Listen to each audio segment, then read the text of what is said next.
a new discovery which has not yet been published. It relates directly to the black communities across America. After here, I'm going to Bimini. As she said, I'm also going to be speaking at the Ouachita Conference again in Louisiana about this. But before I tell you about that, people will say, well, big deal, so what? Why is history important at all? History is extremely important. Imagine if I could take from each one of you as an individual everything you knew about your life up to last week and just erase it. Where would you be? You'd be lost. You'd be incompetent. You wouldn't know how to plan for the future. And you do the same thing with a people. If you erase their history or you don't tell enough about their past, they also become incompetent and they can't fulfill the future.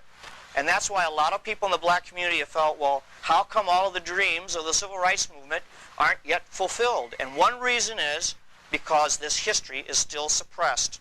It still isn't taught. But there's been a recent discovery which is going to blow the lid off of all that. And that's what I'm going to talk about.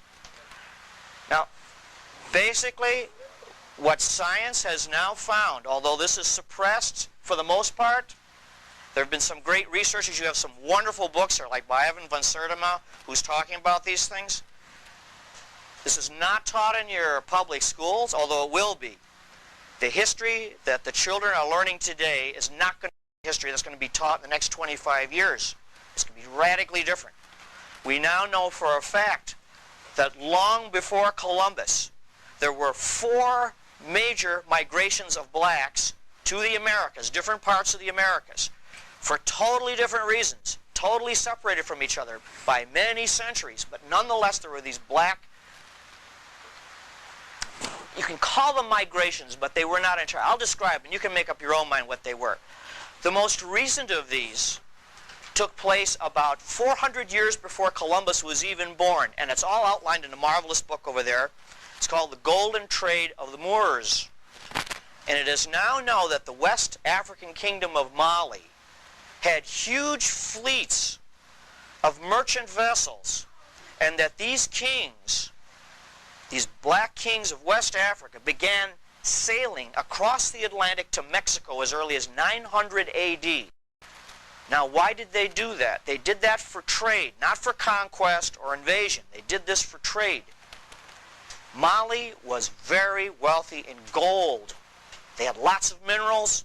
Some of the black kingdoms, they were called the Yoruba or the Benin. They were great workers in bronze. But the trouble with West Africa, and it's still a trouble today, not enough food, famine. Somehow, the black kings of Mali had preserved this tradition of long before, where there was this kingdom across the sea, a totally different one. It was very hard to reach. You needed to have excellent ships and good sailors, and nobody in Europe was doing it at this time. But if you cross that sea, this other kingdom across the Atlantic was very rich in a certain kind of food, which the people over there called maize. We now call corn. And these West African kings launched at least 2 major fleets, trading ventures, that went across the Atlantic 900 AD to about 1600 AD. And they brought over their bronze work, and they taught the Mexican people, the ancient Mexican people, who were then known as the Mayas. The Mayas had built up a great kingdom of their own, but in 900 AD they were in decline. They were really on the outs. Nobody knows exactly why, but their society was in decline. They were losing all of their technology. Then these black fleets came across from West Africa, from Mali, and they presented a lot of gold work, bronze work, and in return, they came back with shiploads of corn, maize. Now, we know for sure that this actually happened because very recently, you'll see in the next issue of our magazine, not this issue, the next issue is coming out in about 2 weeks. This is part of the discoveries are happening so fast and furious, it's hard to keep track. They now have found that a certain type of maize or corn, which is growing in West Africa, has been growing there for many centuries, is not native to West Africa. It is a type of corn which comes from Mexico. Could have only been brought over by these Mali seafarers over 1,000 years ago. So this is a first concrete proof that they beat Columbus by centuries, and were not just on a voyage of exploration. They were going back and forth bringing corn back. Now, why don't we know about that? Well, this trade stopped abruptly 1600 AD. 1600 AD, the Spanish, the Portuguese run a real aggressive colonizing campaign, and they took over Africa, and they destroyed a lot of these kingdoms.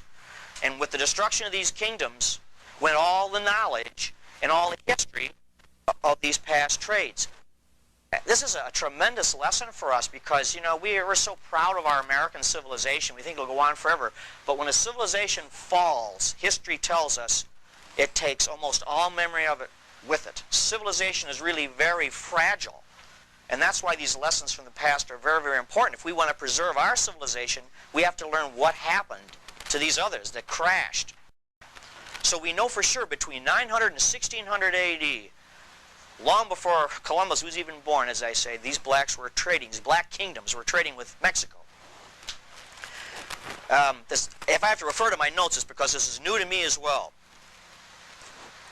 There's also traditions in Mexico, ancient Mexico, of these black kings coming. And one of them was called, by the Mayas, if I pronounce this right, Ecchua, which means the black calabash or the black gourd. It referred not only to his black skin color, but also this gourd that he brought over. This gourd has been portrayed in these Maya hieroglyphs. This guy is portrayed as a West African type of man with robes and everything. And he's holding a gourd in these glyphs. That gourd has actually been identified as a West African type of gourd. So here we're having wonderful proof that there were these contacts between Africa and Mexico. And they actually referred to him by this name. And it shows that the Mayas and these Mali civilizers, these Mali traders, got along really well. It wasn't a conquest. It wasn't one society taking over another. They both had things to offer each other. The Africans had to offer metallurgy and gold, and the Mayas had to offer corn. So there's a wonderful example of, for ourselves too, two totally radically different cultures, separated by a vast ocean, tremendous cultural and racial differences, and yet they still cooperated and got along real well. So it can happen. But these Mali kings, 900 AD, they set out because they had a legend that there had been blacks going long before them. It was only a legend. It was only a myth. And it was on that myth that they chanced and they went across the sea and it worked out for them.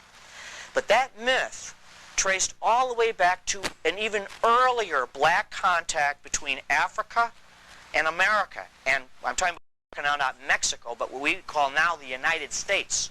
And this relates to this new fabulous discovery that is coming out. About 200 years before Christ, up until right at about the time of Christ, in other words, about 2,000 years ago, there now appears that there were wealthy West African and North African blacks who left Africa on a pilgrimage and came, if you can believe this or not, but there's solid proof for it now, to southern Illinois. Now I'll explain how that happened. In 1982, our time, there was a guy who was going along southern Illinois. He was a cave hunter. And he was, I don't know if you're familiar with southern Illinois at all, on the Ohio River, it's just honeycombed with caves, thousands of caves. They have not all been explored by any means. And he was involved in sports for hunting in caves. It's done all the time. It's rough work. Sometimes these caves are very narrow. He went into, to make a long story short, he went into this cave that no one had ever seen before. And he squeezed through a very narrow entrance, and all of a sudden it turned out into an enormous room. And in this room, he found great sarcophagi, or coffins, coffin lids, made out of stone. The walls are engraved with all kinds of stories, picture stories of men and women in old costumes from the ancient world. And then on the floor he found stacks of thousands upon thousands of these black rocks that were beautifully engraved with the profiles of people, not Indians, people from other parts of the world. Some of them were white, some of them were Asian, but hundreds are of black people, all in profile. They are made on a type of rock that is found really mostly only in southern Illinois in caves. This rock is like a clay. You pull it out of the ground and you have like a stylus or a pen, and you can draw on it real fast. You can draw profiles and letters, and then as it dries it turns into a hard rock. And these rocks are piled up on the floor of this cave.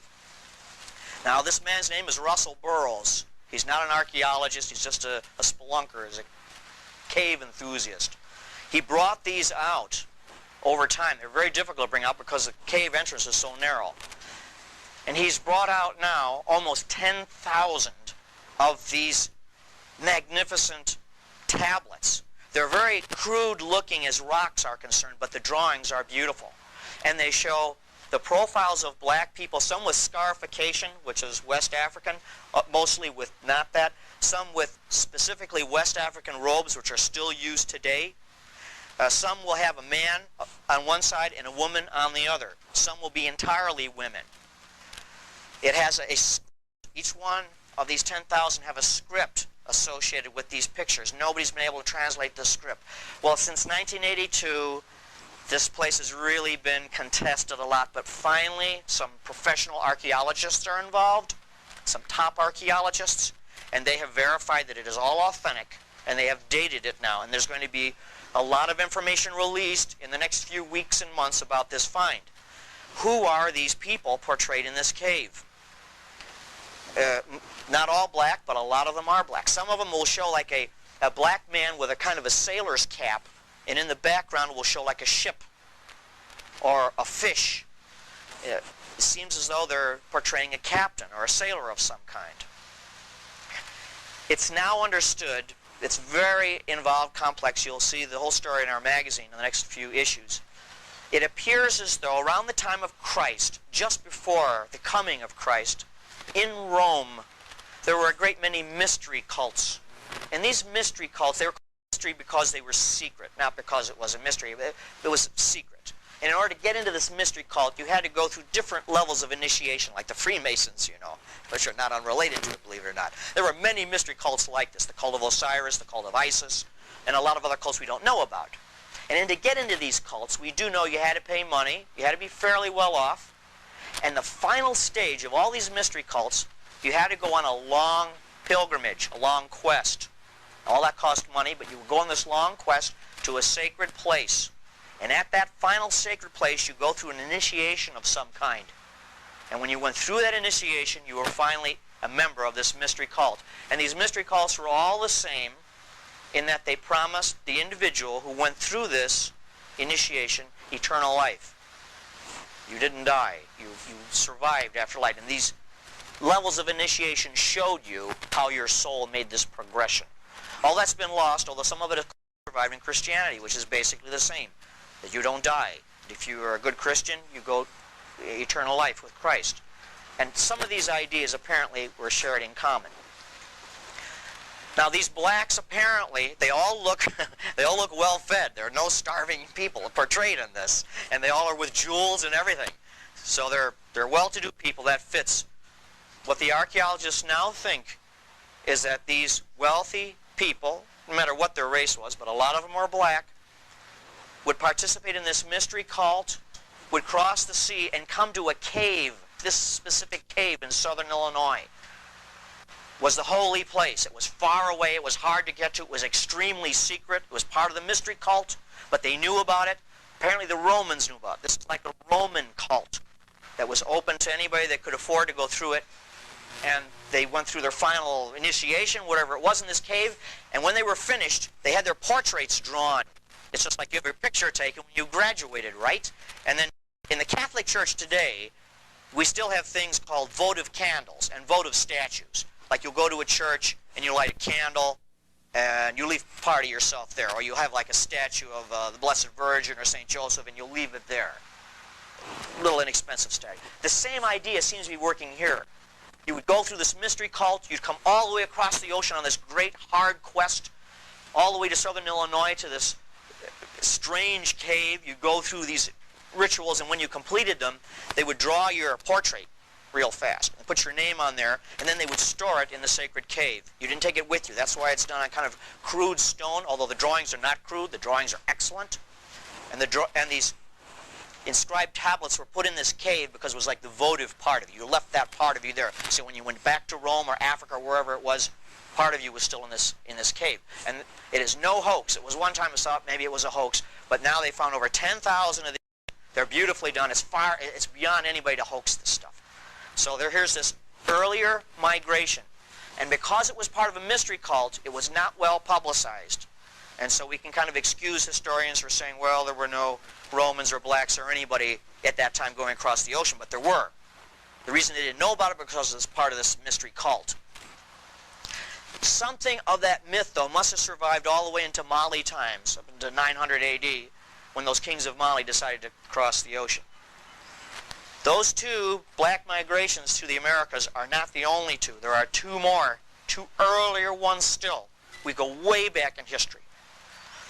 Around 1,000 years before Christ, 3,000 years ago. It's such a long time ago, it's hard to even imagine. There were a people called the Phoenicians. These were Canaanite people that are mentioned in the Bible. They were half Semitic and half something else. Who knows what they were? They were very well traveled. They were very great seafarers. And they employed all kinds of races on their ships because they didn't really have any particular homeland. They were always traveling, went everywhere. They were the first to go around Africa, known to go around Africa, 900 BC. And it's known that they employed many blacks on their ships, not as slaves. They had no slaves on board their ships.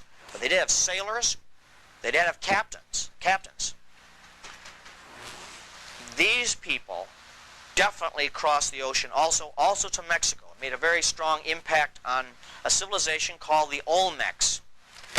The Olmecs, that's just as a name for this very, very early civilization. The earliest known civilization in Mexico. And everyone thought at one time, well, it's just an Indian civilization until 1861. In 1861, a farmer was plowing his field, came across a very strange domed rock, a black rock. And he couldn't dig it out. The more he dug down, the bigger this rock got. Until he dug the entire thing away. It took him weeks to dig it away. And it turned out that he unearthed a 9-foot-high statue of a head, beautifully done, of an African, not an Indian at all the portrayed features of a West African man. From that time until recently now, there have been 11 of these giant stone heads. Let's see, I'll give you an idea how big they are. They're an average, well, there's 11 found now. They're between 6 and 9 feet high, and they weigh 40 tons apiece. They're magnificently carved. While these were being found, more of the Olmec civilization was found, and a temple was discovered that had also the same type of people, these West African people portrayed as kings and warriors. So, when the first archaeologists found these, it says, well, these are probably just blacks that got blown across the sea and were enslaved. But you don't make huge heads portrayed with crowns of your slaves. You know, these were obviously regents, powerful people. How did they get there that long ago? Because those heads are dated to about 3,000 years ago. So far as is known, there was no black civilization then. That came later. It appears that these were sailors and captains working with the Phoenicians. Maybe they jumped ships, maybe they got shipwrecked, but somehow they got along fine with this Olmec community, so much so that they rose to become the leaders of that society. One of the other new things that have been found is that the heads, the black heads of these great Olmec kings, wear a strange kind of headgear. It comes down halfway by the ears and circles the entire crown of the head. There's nothing like that anyplace else until they found, starting to find now, these old leather crowns that were studded with gold and brass that were used by the early kings of Mali. So only 2 places in the world do you see the same strange type of crown, amongst the Olmecs in Mexico and West Africa. So here again there's this parallel. Now, even older than this, I mean, they talk about, you know, our ancestors coming over on the Mayflower. This beats them by thousands of years. There has been another stupendous discovery. I mean, they're coming so thick and fast, probably because our technology is expanding, as you know. And as our technology expands, we're able to find out more faster. Over in Japan, and this relates to what we're talking about, was found an underwater city, the first ever found. It's right off the coast of southern Japan, by Okinawa, where the great battle was fought in World War II. And this underwater city extends for 311 miles on the bottom of the ocean floor. The deepest one is 100 feet, deepest building is 100 feet, the others are 20 and 40 feet. And they show streets and boulevards, they show pyramids. I've got photographs I'll show you tonight. These photographs have not well been publicized, but they will be. Great plazas, huge steps, all underwater. Now, this place is probably related to another old legend, and that is of the lost civilization of Mu. Mu was supposed to be a Pacific Island civilization that sank long ago, but before it sank, and while it was sinking, it was not a fast or catastrophic end for the most part. While the oceans rose when the ice melted at the glaciers that covered all of this area, you know, at one time. 10,000 years ago, they began to melt very rapidly, and when they melted, they flowed into the oceans of the world, and they raised the ocean level by about 100 feet. So this civilization goes back maybe 10,000 years. Hard to believe, but the evidence seems to suggest that the city at the bottom of the sea goes back that far. The reason I mention that is because all of the traditions of Mu and all of the research that has been done into it in our show there were three races of people on Mu. There was a Caucasian people. I'm going to use these terms, by the way, scientifically, not sociologically. This is just to define a people. A Caucasoid people, a Negroid people, and a Mongoloid people. Excuse me, not a Mongoloid people. A brown people. I don't even know how we put them in. And that was considered only legend, only myth, that these three races were on there. They equally shared power politically. The reason why they did it was part of their solar religion. They believed that the sun has different phases of the year, and so they should share power. As the sun shares power with its light on the earth, so these three races had to share power equally. The reason why they believed that was they believed God manifested his power and his identity in natural law. What you see, the flowers growing, the sun, the stars. You can't see God, but you can see what God does. That's God's law. So if you live in harmony with God's laws, you see it in nature, doing God's will. That's what these people believed. And so by having the sun at different phases of the year, you share different power. Sometimes the white people, the Caucasoids would be the power. Sometimes the blacks would. Sometimes the brown would. That's their tradition. When this land sank, this high civilization brought some of its ideas to different parts of the world. The brown people became part of what is now Polynesia. And the Polynesian, I can tell you for a fact, the Polynesian legends are thick with stories about Mu. The Hawaiians have a people they call the Mu, who were there before they were. The white people apparently didn't do as well physically. They were more or less wiped out, or they dispersed and intermarried with people in China, it appears. But the blacks, however, went in two directions. And this is beyond legend now. Now we're moving into hard science. When Mu sank, or when Mu was in the process of being inundated by this great rising wave of water, they went in two directions. They went out to what is now known as Oceania and became a people known as the Negritos. And they also went towards Mexico and impacted this Olmec civilization. And the reason why we now know that is because there was a genetic trace done. You know about DNA now. That's getting a lot of play in the paper. DNA means you can trace the genetic code of a people. The genetic code of the, and there are still native blacks in Mexico. That's never been explained by archaeologists before Columbus arrived. DNA tests done on them. DNA tests done on the bones of some of the Olmec people, not all of them, the ancient remains, show a definite genetic trace, not to Africa only, but across the Pacific. When they found that out, they said, that's got to be wrong. It just doesn't, there are no black people out in the Pacific, but there's this definite trace, lineage they could trace out towards Hawaii and beyond Hawaii. Then they began a worldwide match of DNA. Well, who does these strange black people, who do they match up with? They don't match up with Africans. They matched up with the Negritos in Oceania. It looks now, scientists believe, there was a central point from which they went in both directions.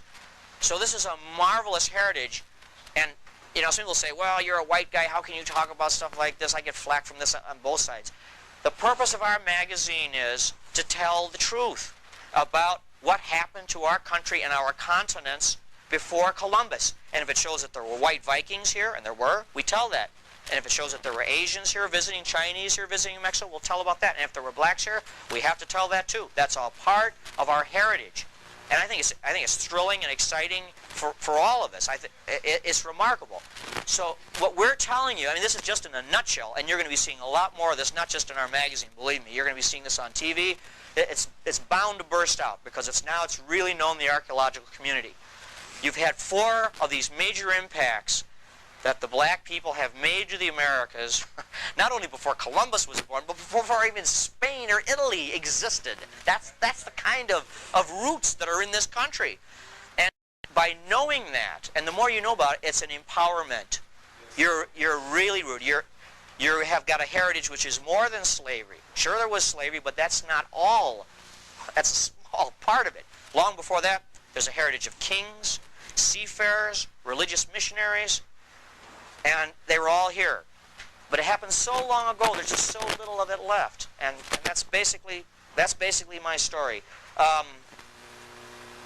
What connects it up is even the word Moor, because it's pronounced differently in different parts even of Africa. And they call themselves Moor, Mu, Mur. There's all variations of that, so that even the name Muir. I'll leave you with one thing which is really interesting, too, that relates to this. The Mali kingdom, part of their religion, around 900 AD, they believed in a god called Vodun. Vodun or Vodan. And they said Vodan was this great sailor who came across the sea, and he taught the Yoruba and the Benin tribes how to work with metals. And he was their man-god, as it were. He was like their founding father, their George Washington, was Vodun. And he brought tablets. They said they brought tablets, which he taught people how to read. Vodan was his name. Vodan and Vodun. Across the ocean, all the way across the Atlantic Ocean, amongst what they call the Quiché Maya, or the lowland Maya that I talked about, they have a tradition of a god they called Vodan, same name, who brought tablets across the sea to tell them how to work metals and so on. So here we're dealing with the same tradition. This is something which is not made up or interpretive. It's the actual fact. It's the truth. So the more of these you have, like I say, the greater the sense of empowerment. So I'm going to stop here because I think these photographs are better than anything I can say. And if you have any questions, feel free to interrupt the action here. Yeah, I'm going to have to turn the slide off, I guess.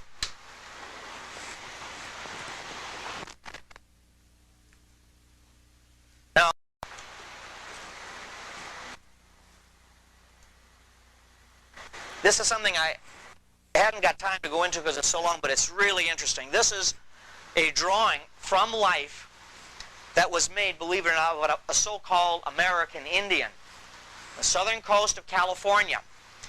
He was a member of the Chumash, no longer exist.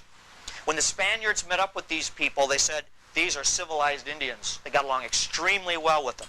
The reason why they got wiped out, though, was because they had no immunity to the diseases that the Spaniards brought over. And so they were all wiped out. This is the last of them, about the mid of the early 19th century. They were a black people who built fantastic boats. They were like Viking boats, believe it or not. They were lab-straked, over one plank over the other, so they were very resilient in the water. They had a tradition that they did not originate in America. They came from this great island out across the Pacific. And they lived in a number of islands off of California. One of them was Santa Barbara. You've heard that, Santa Barbara.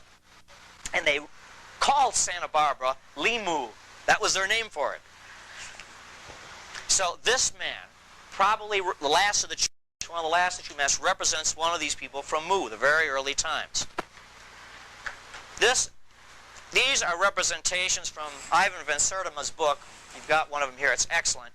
These are one of the Olmec heads. This is one of the figurines that are found throughout Mexico. What's interesting is that these people are never portrayed as servile or slavish. They're always portrayed as prosperous, as bringing things, bringing metals.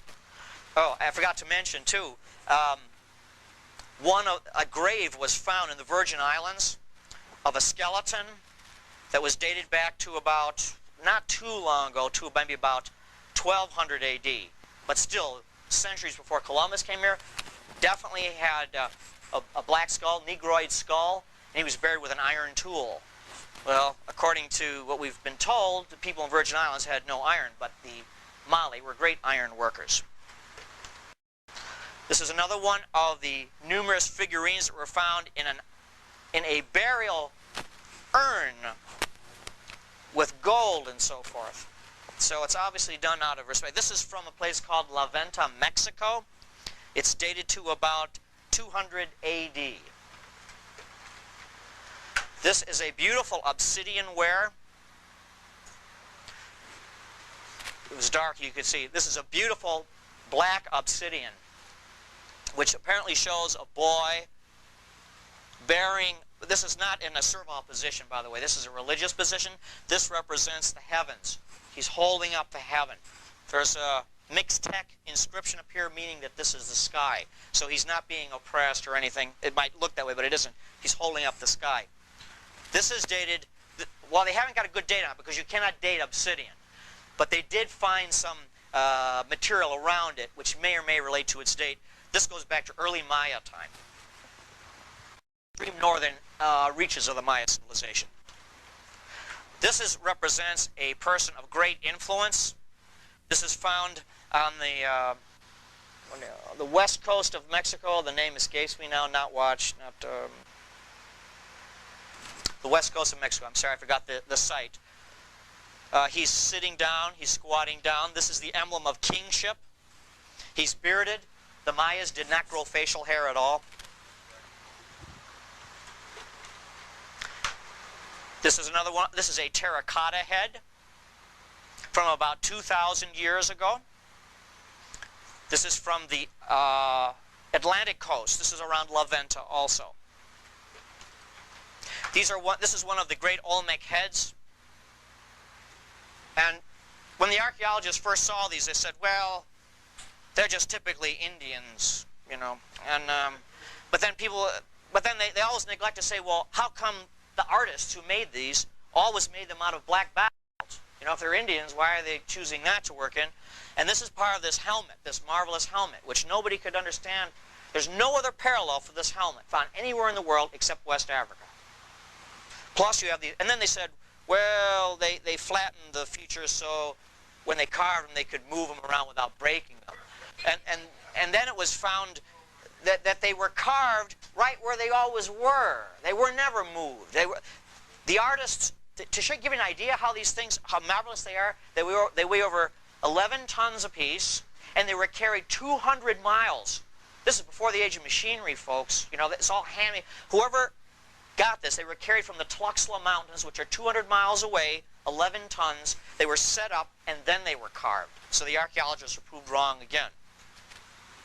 Some have suggested the reason why there's just heads is because, well, there's two theories on that, although one of these theories is getting outdated now. One, that these were sacrificed victims. There was a game that the Aztecs called was Tlachtli, and in this game you had to keep this ball in the air all the time. It's a big rubber ball, and the ball represented the sun. And it was played by two different teams. And the team that won, the captain of the team, he had his head cut off. Now, the reason why he did have his head cut off was because he was greatly honored that way in this great victory of getting the ball through the hoop. By having him killed at that moment of victory, it was believed his soul would go straight to heaven. So some people believe that this is a representation of one of those team leaders. It may or may not be, but that doesn't explain the helmet. So they probably are representations more of kings than of sports figures.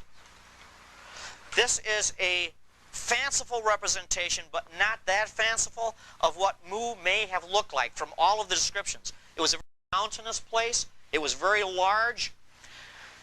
More information has come out. There's been a marvelous discovery underwater of something called the Philippine Plate. And it's about the size of Texas. It's under the Pacific, And it was dry land, they figure, about 12,000 years ago, and it's slowly sinking even deeper today in the Central Pacific. It was a mountainous land. Their architecture appears to have been very squarish. This is similar to the Olmec heads. The heads may have been placed up high, not just sitting on the ground. May have been placed on things, these gigantic, colossal representations of human head.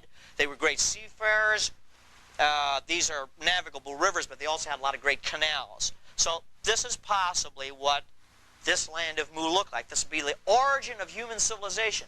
If that's proved, if Mu was the place where civilization began, well then, you know, the contribution of blacks not only to America but to the world is profound, because this is where it all started.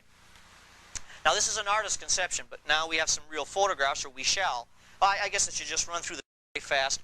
The story is that Mu was prosperous, but of course it was on an area known as the Ring of Fire, and that's in the Pacific. The whole Pacific is surrounded by severe volcanic activity. And one day this activity was stimulated horribly when you have this tremendous onrush of water into the Pacific from the glaciers that are melting, and that started a lot of seismic activity. A lot of volcanism took place on the island of Mu, which was a giant island. And here be a representation of their civilization. They did have turrets, by the way. That appears to be the representation of some of their artwork. Caused a lot of tidal activity. A tsunami is a giant tidal wave that's caused by an earthquake. They're actually sea quakes. And the island of Mu may have suffered something like this. The civilization was threatened by the onrush of lava, volcanic activity, and eventually these great waves came and rushed in over the civilization and buried it underwater, smashed it with these great tsunamis. And this is part of the legend now, the fanciful thing of the Great Flood, which appears in worldwide myths, and covered it completely. Now, in 1995, scuba divers off the coast of Okinawa, just sports divers, started to find some very strange-looking features underwater. Some of these photographs are taken from the Japanese press. It hasn't made much publicity in this country. It's been on CNN, but that's about all. Some of these photographs are taken from a video. Others are from the Japanese magazines. And the divers began to find this. This is the first one they found. This is about 100 feet underwater. This is a great plaza. The remains of a stairway, some kind of a walkway. This is off the island of Yonaguni, which is not far from Okinawa. This is part of this great stair. Here's a scuba diver you can see. It's about 100 feet underwater. This is coral incrustation. So they know that it's been underwater a very long time. It's a huge building. It's so big. These buildings are so huge that they're difficult to take in with one shot of the camera, especially because underwater your visibility is limited, of course. Here's another view of another plaza. It's almost like a section of a pie. It's enormously huge. These are 3 divers behind there, so you can kind of see. Now it's in good shape. These structures are in good shape, which means they probably weren't hit by earthquakes so much as when the water just rose over them. And this looks like the remains of Mu, this triracial or multiracial origin of civilization. It's another shot of divers here. These stairways that are underwater probably were for processions, because they're very wide. So we assume that there were dozens and dozens of people in wonderful costumes, and they would climb up these stairs to great plazas where they would hold their rituals. This is to give you some idea again of the size. These are just little divers here. The structure is just enormous. And the people that built this were the people of Mu, and this tradition survives over the course of many centuries. This is a Japanese archaeologist now, and when this thing was first found, they thought, well, maybe it's a natural formation. But then they did measurements, and they found that all the angles are at almost perfect 90-degree angles, and nature doesn't work that way. So it's been confirmed as absolutely man-made. It has these huge ramparts. You can just walk on these things like almost for miles. This all looks very, very ceremonial, very, very spiritual, very religious. Our society, you know, if we were wiped out, you come back, everything would seem very mercantile and materialistic, and not much would survive. But here, the emphasis seems to be on the spiritual aspects a lot. A lot of processional ways for showing off clothing and rituals with the gods, ceremonies for the gods. This is another strange flight of steps that terminates like this. Mostly these are stairways. This is a diver again going away. An enormous block. Now this one is the best I could get of this, but this is one of the early pieces that was found last summer. Excuse me, a year ago last summer. It's an enormous arch. It's a gate, and you can see here all the stones are fitted very beautifully. Some of this masonry does not appear at all in Japan. The Japanese never built anything like this. But it does appear in two places. It appears in Peru, amongst the Incas, and also amongst some stonework found in North Africa, a place called Lixus. So, again, there's some interesting parallels here. This is an enormous archway, and here you can see this is a diver on the other side swimming through it. Again, it's too big to fit in the picture. This is, again, the same plaza. Hopefully we'll get some better shots when we get over there. We're planning our own photo expedition over there. This is the remains of a canal or a channel of some kind. And these little steps here are not to walk on, but to facilitate the speed with which the water goes down. So this was all cut on dry land one time. This is for irrigation of some kind. Again, these enormous blocks. Here's the diver here again for size. This is almost like an enormous throne here with an armrest.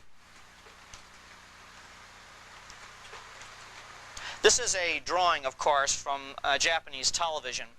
This is one of the structures which is so huge it can't be photographed, at least not yet anyway. You have these enormous blocks of stone, this roadway that goes for like about a quarter of a mile across the bottom of the ocean, and then these steps that go all the way to the top. We presume that when this was dry land, before the water went over the top, there were gods, idols, a temple, something like that. And again, this is dated to about 10,000 years ago. This is another... The Japanese went to a lot of trouble to make this enormous model. This model is like about 30 feet long. And this shows one section of it, what it looks like. There's a flight of stairs that goes up, and then there's a long processional way, and there are these two pylons on either side. It's a ceremonial building, a public building of some kind. At the top are these two...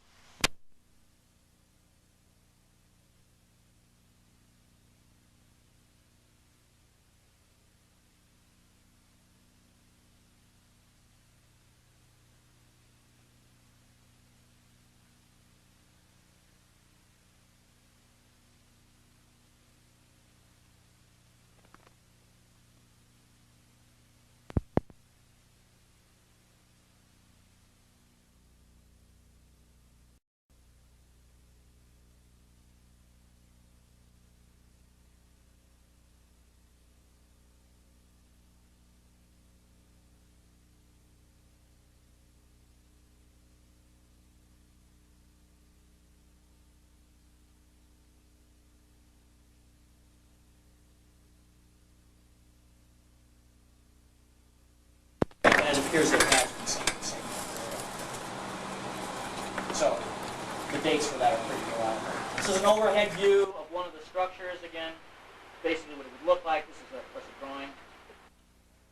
This is one of the models that the Japanese have done. I'll give you a general idea what it looks like.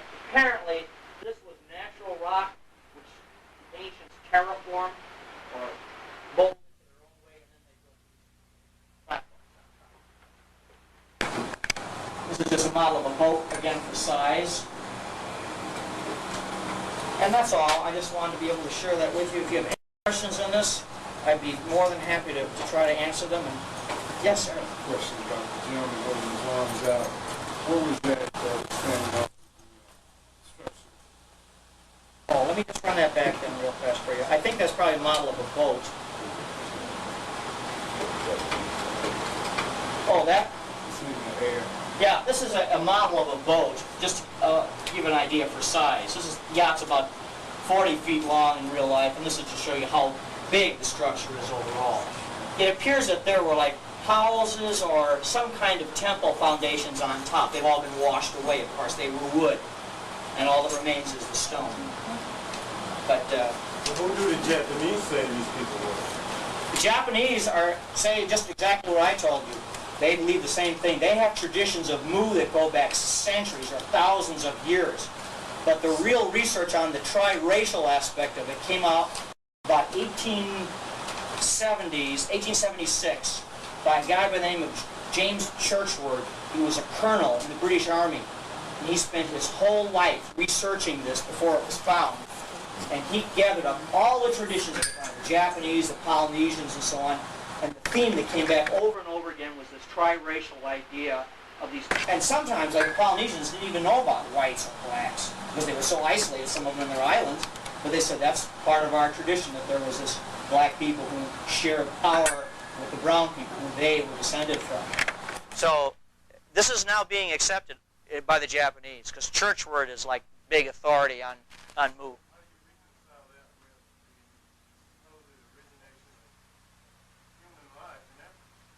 Well, the origin of human life in Africa goes back long before this even. This is the origin of civilization, not of man or of life. That took a long time for human beings to rise up from their earlier beginnings to become civilized. This appears to be where man reached civilization. That it took a long time. It took maybe, well, hundreds of thousands of years at least. Yes?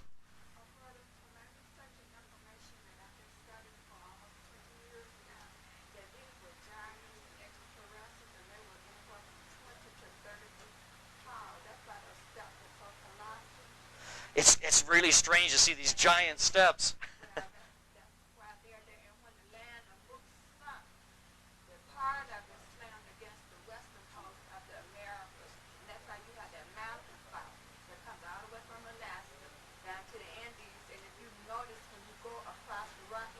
Yeah. Oh, yeah. Well, I don't know about the extraterrestrials, but it's interesting you mention about the giants, because the Polynesians have said about how giants did build these places. And there's all kinds of stories. So I don't know that they were actually giants, but they might have been very, very tall people.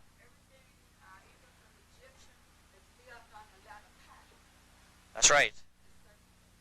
Yeah. These structures are all oriented east and west. That means that they oriented with the rising and setting of the sun.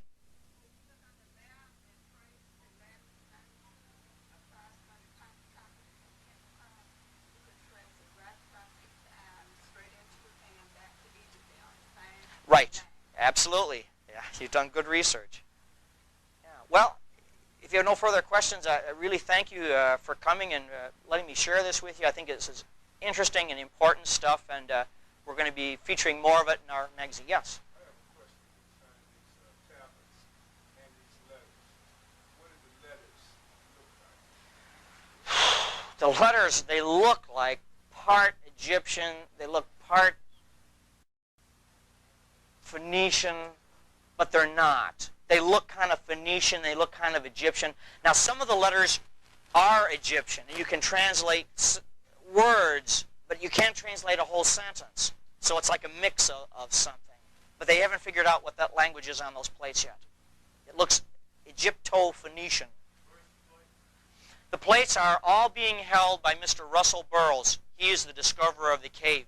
And he has them all warehoused, and well, he sold some. He sold some to professional investigators who have done tests on them.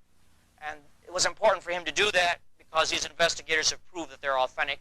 If he had just kept them, people say, well, maybe you made them, So they've been thoroughly tested and found they are real. They're real in the sense that they are ancient, that they were made 2,000 or more years ago. And so all this is going to be coming out soon. It's coming out in our magazine, the next issue. We're not going to be the only ones that are covering it. It's going to be, there's a television special made now, going to be out early next year. It's called The Mystery Cave of Many Faces. At least that's the name they're using for it now. The cave is located in southern Illinois. Pardon me? He has not disclosed exactly where because he's afraid that people will go in there and destroy it. But he just told us it's around Olney, Illinois, if you know where that is. Olney, it's like, okay, I'll give you an idea. It's like 120 miles southeast of St. Louis. Yes, sir.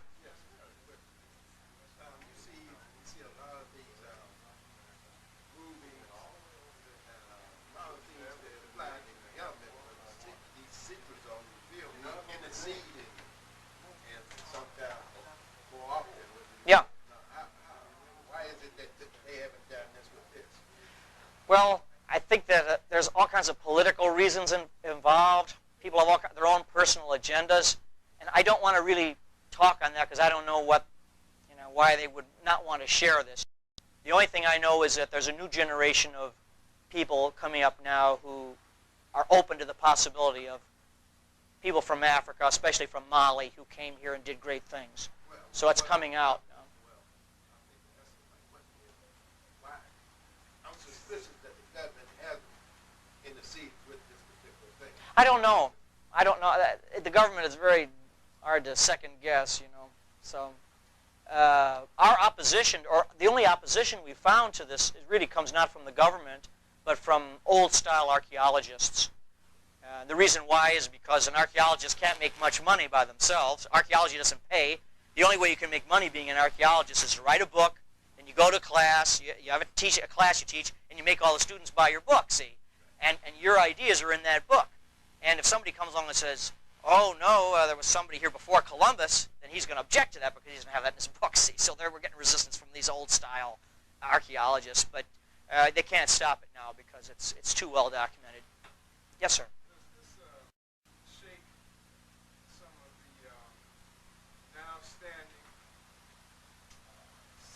As far as what they've been teaching Yeah. memberships, it would kind of like shake their foundations to the point of what?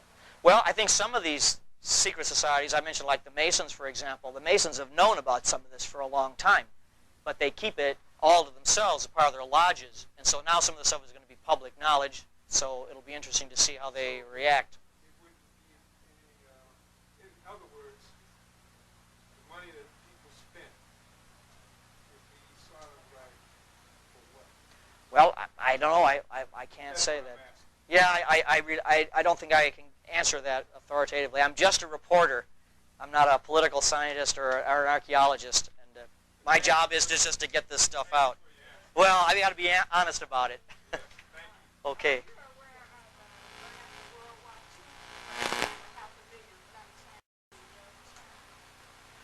I didn't think it was that much, but I know that there have been traces of blacks found in China, and that also is suppressed or just not publicized at all. But I never heard of a number quite that huge, and that the Chinese knew about it like for many, many years. But that's part of the migration from Mu through the Pacific, it appears. Yes?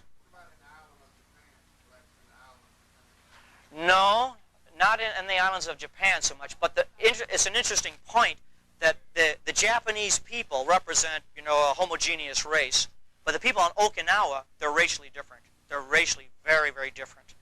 And they don't even speak the same language. The people on Okinawa don't even consider themselves Japanese. So it looks like there's some other influences at work there over a very long period of time. Something. Yes, ma'am. You said that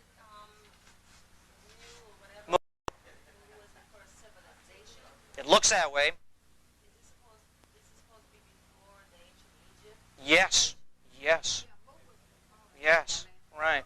See, there have been legends about this civilization before Egypt, but no proof. But now, with the DNA testing, with these structures found off of Japan, there's a lot of indication that what we're looking at is, in fact, Mu. And also, just to study the legends of the Polynesians, where they talk about it. I mean, you don't have a myth that survives for hundreds or thousands of years without having a kernel of truth behind it. And all these are just different pieces of a puzzle which are coming together. So yeah, Mu looks like the first civilization. It does. Atlantis? That's a whole other subject. I can't even begin to get into that now. maybe another lecture. I'm sorry, but I'm kind of focused on this. Well, I think a valid point you bring up. We are taught in school that the earliest civilizations are Egyptian and Mesopotamian. That nobody came over to America except Columbus. I think these are all outdated ideas. We're going to find that there were many people here before Columbus, and that there were several civilizations before Egypt. That those people got their ideas from places like Mu. Maybe Mu isn't the oldest. Maybe there was some even before that. I don't know. But we do know this is before Egypt. I would not rule out Atlantis or even other places we don't even know about yet. Sir, Carlos, are you familiar with metaphysics? I like metaphysics a lot. I'm interested in it, but I try to keep it separate from this. Yeah.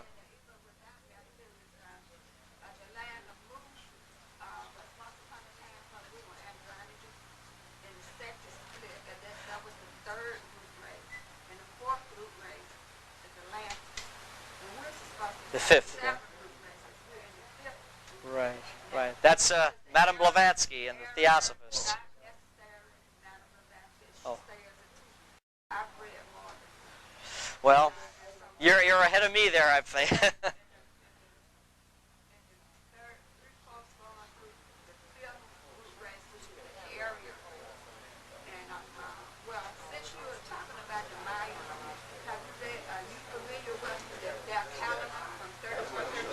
Yes, yes. Right, very interesting. That's the end of... Something big will happen then. You showed that other clip that I asked you to show back. It seemed as though, in my eyes, play no tricks on me, that it was being held in the air by itself, that model ship that was standing. Oh, he just had a thin wire that held it up, that's all. Yeah, sure. They didn't want to show that. That's what I want to know. You sure they had the wire? Yeah, you can see it clearer on the video. I just took this off the video there. Yeah, he wasn't levitating his ship or anything. All right, yeah. So, okay. Well, any other questions? Well, again, thank you very much for allowing me to share this with you. And the Washita also is going to be carrying some of this in their newspaper. So. Right. Right, that's when it first came out. And now all this new material, we can hardly keep up with it, so much new stuff.